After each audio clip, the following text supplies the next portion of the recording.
ওর সাথে ঝামেলা বাড়ানোর। আরে রাখ, এই তুই তো চরম লেভেলের বেদব। তোর বাপ মা কি তোর শিক্ষা দেয় নেই বড়দের সাথে কিভাবে কথা বলতে হয়?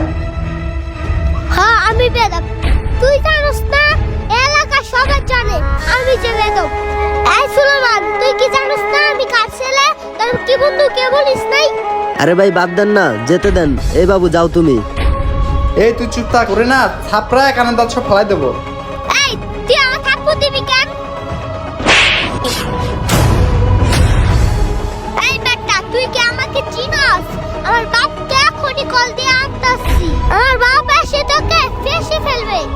এই শোন, আমি এখানে আছি, তোর বাপকে ফোন দিতে হবে না। তুই যা, তোর বাপকে সাথে করে নিয়ে আয়, আমি এখানে আছি। এই তুই এখানে দাঁড়া, আমি 5 মিনিটের ভিতরে আমার আব্বুকে নিয়ে আসতাছি। আরে যা যা, তোর বাপকে গিয়ে 5 মিনিটের ভিতরে নিয়ে আসবি, আমি এই দোকানেই আছি, যা। তুই এখানে থাকবি, আমি 5 মিনিটের ভিতরে আসতাছি।